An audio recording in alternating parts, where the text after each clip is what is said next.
तो नमस्कार प्रणाम। तो का हाल बा भाई लो। तो फिर से स्वागत करतनी अपना एक और नया वीडियो में।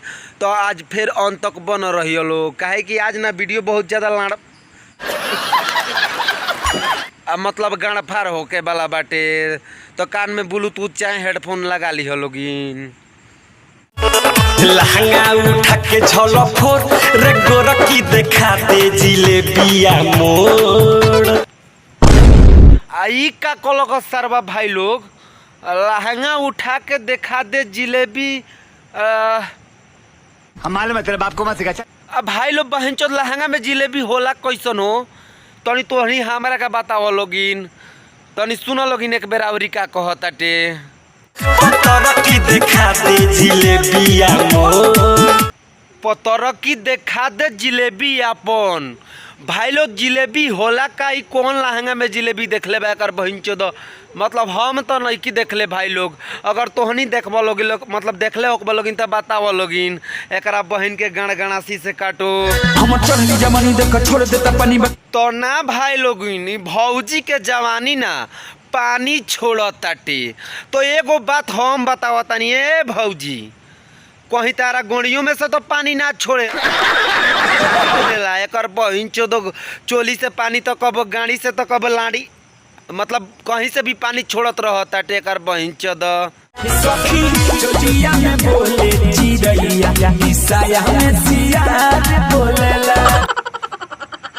अब एक बहिन चोदो मतलब भाई लोग मतलब सुन लो लोग चोली में बोलेला चिड़ैया हिस्साया में सियार बोलेला।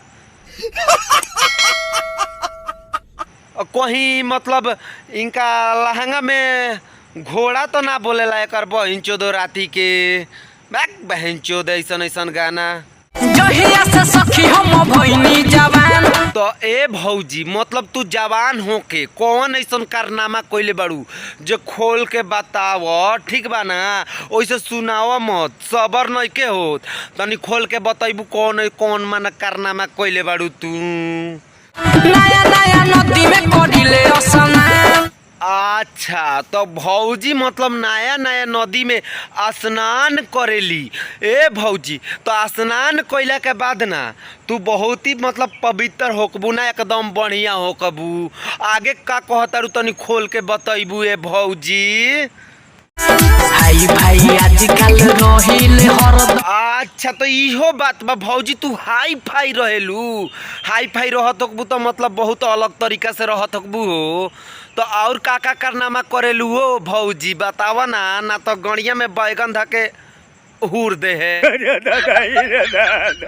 6 महीना में 6 गो भातार करिल चेंज सखी। 6 महीना में 6 गो भातार करिले चेंजेस दी। वाह रंडी भौजी मतलब गजब के रंडी बाड़ू हो तू। तो मतलब 9 महीना में 9 गो बदलत होकबू हो आ बिया थोकबू साथे साथे। ए भैया बा तो तूरा के हम कहतनी जावना हिसाब से उठा के पटकले हनु ओ भौजी को वहीं ध के पेल दे। पटकल का तो बड़ी जबरदस्त भाई लोग। आगे आगे करत का बात नहीं देखल जाओ। दुनु अपने से बढ़े लागेला भातार जब चढ़े लागेला। आ दुनू अपने से बढ़े लागेला भातार जब चढ़े लागेला। तो ये भौजी पहले ही से हाथा हाथा बाटे तो उ का कम बाटे। अब का ओकरा के फुटबॉल बनावे के विचार बा। फुटबॉल बना लियो तो लइका सन के ले जाके दे दियो खूब खेलियो सन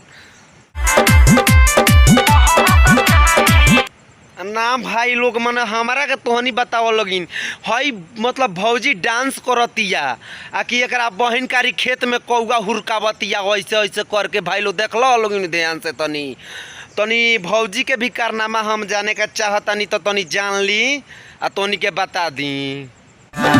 ए सखी मोहब्बत चाही डबल सलेंसर वाला। हाय रे भौजी के ना हम अपना चौक पर के मोतिया से कस के पेलवाई। भाई लोग बताओ लोग तोहनी के हमरा के डबल सलेंसर वाला मरद मतलब कैसन डबल सलेंसर के बात करतिया हो। कहीं दुनू अड़िया के तो बात नहीं खे करत एकरी माई के मतलब बहन के